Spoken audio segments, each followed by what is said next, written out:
What's up, everybody? It's your boy Squire coming at you with hopefully some dynamic analysis of the past 5 regionals that have happened over the past month and some change in the Pokemon VGC world. So those 5 tournaments are Portland, Charlotte, Liverpool, Melbourne, and Knoxville. 5 really great events, really awesome battles that were happening. I highly recommend, if you are a fan of Pokemon content, Pokemon battles, to go watch those replays of some of those matches, because there were some really amazing matches to watch. So what I want to do is go over the end results of the tournament. So what I did was I took the data from all 5 of these, I stuck them on a single page, and I got all 262 Pokemon. I said that was too much. And so I cut out all the Pokemon that were used less than 5 times across the 5 tournaments. And I got down to 131. And I made this chart that is easily filterable to help us look at this and digest this information. So there's a couple points I wanted to point out. So again, I don't have all of them. So for those of you that saw Knoxville, you'll recognize that Lycanroc did really well for itself. It was literally off the charts how well it did. But that's because only 2 people used it, and that's the only tournament anybody used it at. So Lycanroc, noticeably absent, along with other Pokemon of that nature, but Lycanroc is the big one. Iron has slowly migrated, further up the usage charts here. Portland wasn't used that much, and then I don't even know if it was used at all at Portland. But it's just been, by the time Knoxville rolled around though, Iron had come all the way up to a almost 2% usage rate and a 56% win rate. So it finished, a month out, averaging a half a usage percentage and a 58% win rate, which is really incredibly good. I anticipate as we move towards February, Iron in particular will migrate, and he'll sit around somewhere probably about 1 1/3% usage, somewhere around here, and hovering out at 54. So yeah, probably occupying this spot right next to Gallade, which brings us right over next to Gallade. Really incredible tournament at Melbourne, almost kind of like Lycanroc was in Knoxville, Melbourne was in, or Gallade was in Melbourne. Gallade, however you want to say it. But Gallade's still strong, has been putting up good performances. Not quite this good, but still good nonetheless throughout the month. Dondozo Tatsugiri is still holding strong. Glimmora, probably the best meta Pokemon right now. So I anticipate that Glimmora's usage will continue to rise, and it'll probably drop off a little bit as we go along. But that's nothing to worry about. And of course, on the far right, we have our big 3, Fluttermane, Ogerpon, and Incineroar. The 5 Pokemon I wanted to talk about were these underperforming ones here: Whimsicott, Walking Wake, Metagross, Landorus, and Sinestro. Interestingly enough, Iron Hands started off the month underperforming. That's why it's a little bit lower. But by the time Knoxville rolled around, people figured out how to properly assess Iron Hands' usage in the meta. So it's been seeing less usage, but more success, which is really great, versus where it was at Portland, just absolutely terrible. It was still being used a lot. Huge drop off from where it was in Regulation E though, but just absolutely abysmal performance. But here's 3 of our inversely to Iron Hands, or also like Iron Hands. Archiludin has also saw success as we improved on in the month. So that is, pretty nice to see from Archiludin. Walking Wake and Whimsicott just continued to drop.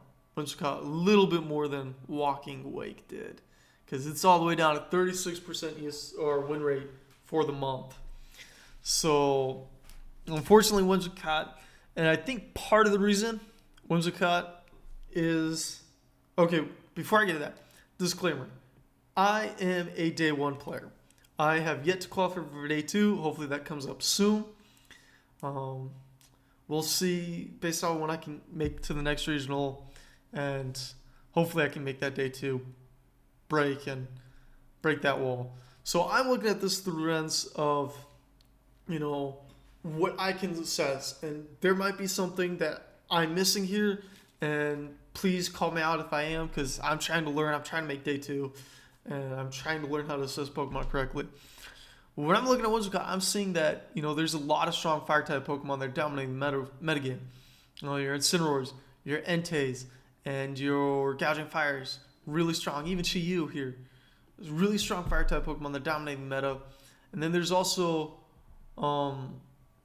really strong, really popular Tornadus, Landorus, really popular Flying-type Pokemon.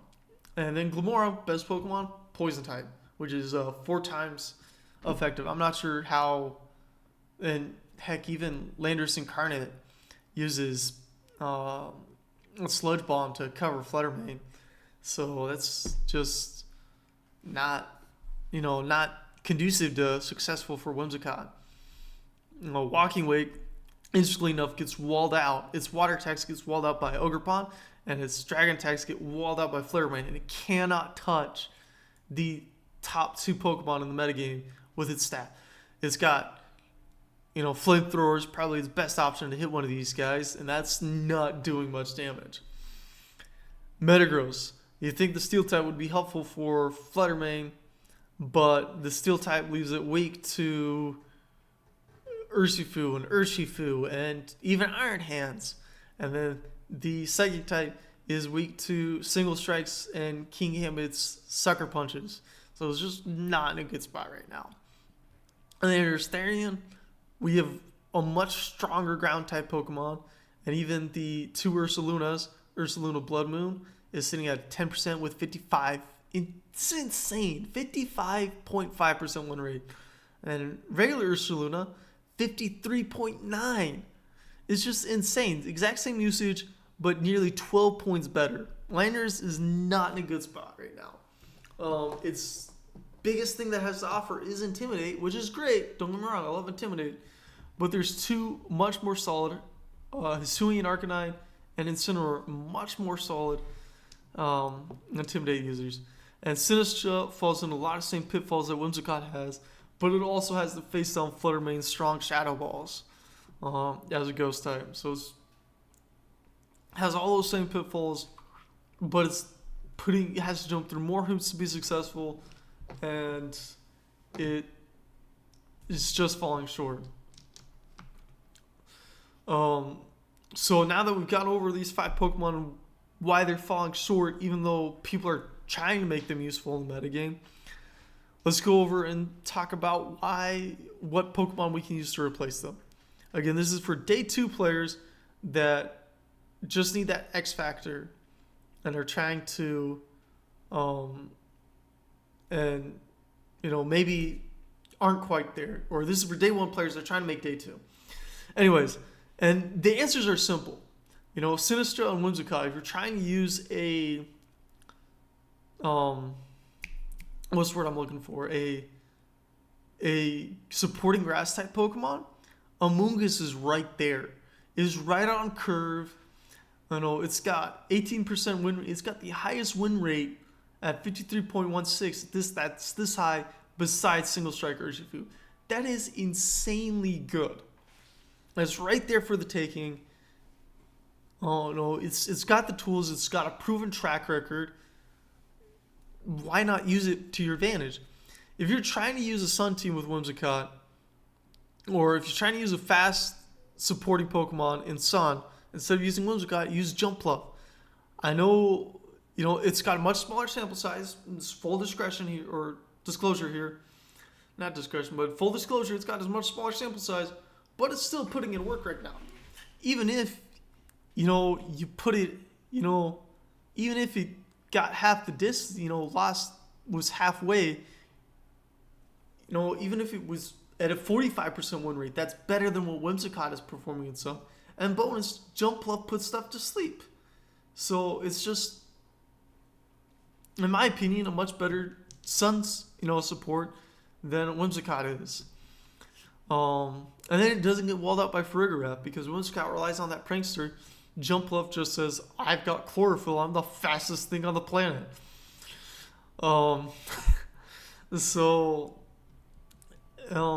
Again, that's just my 2 cents on that.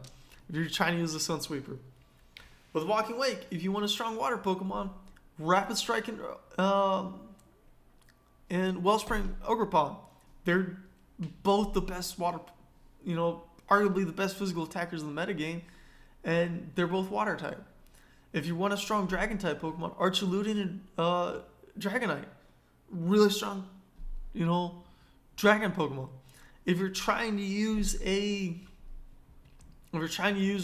Sun Sweeper, Raging Bolt is Engouging Fire, much better Sun Sweepers. If you're trying to use the cool Velociraptor, I totally understand. I totally sympathize with you, and I would love to see a top player make it work. But do not hurt your chances of making day 2. If you're going to tournaments just to have fun, go to tournaments and have fun.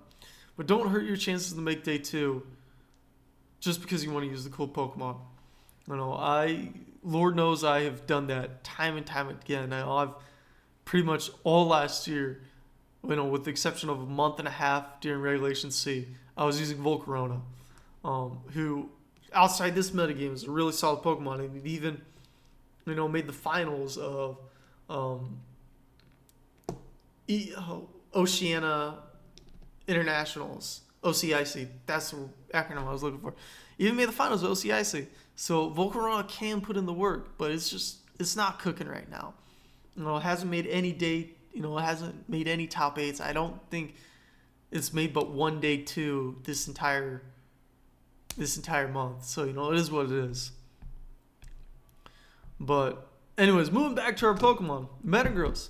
If you're looking for a strong Steel-type Pokemon, Gholdengo and Archiludin, perfect for shutting down Flutterman. Well, Archiludin, not so much, but both are perfect Steel-type Pokemon to use.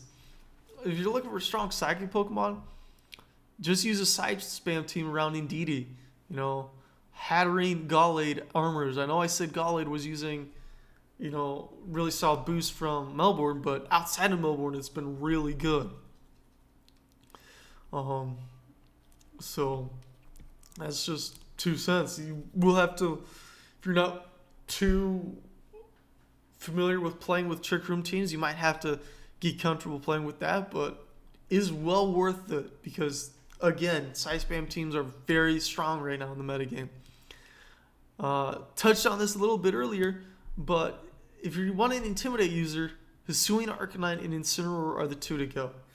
In fact, if almost always choose Incineroar over Hisuian Arcanine, but again, that's team comp dependent, and be a bit more prudent with what you're choosing, and don't just say, oh, I want a ground type and an Intimidator, so I'm going to stick Landorus Therian. There are stronger ground types. There's Incarnate, there's Ursaluna Blood Moon, and there's regular Ursaluna. And I think we already covered Sinistcha.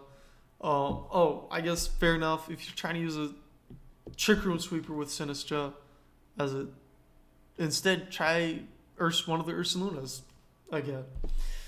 Again, though, that's my 2 cents on the state of the format. This is really interesting.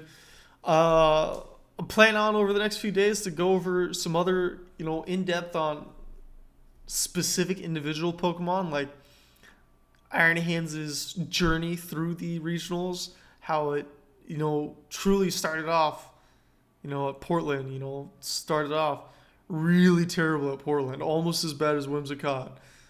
It was worse than Whimsicott at Portland, but for the month, almost as bad as Whimsicott. And then it slowly, people started figuring out how to use it a little bit better. Metagross and Archiludin, they didn't see hardly any overall usage rate drops for the month. Or Archiludin particularly, didn't see it. It saw a usage rate increase and its win rate increase, which is really great for it. Metagross saw a usage rate drop. That's my bad on that one. Anyways, I'm digressing. I probably gotta go to bed and get this video uploaded. So hope you guys enjoyed this. If you could, what Pokemon for the month has surprised you on how well or how poorly it's been performing? Well, honestly, I was surprised by Iron Hands performing that bad, and I was also surprised by Volcarona, but that's neither here nor there right now. Anyways, I gotta go to bed. Deuces.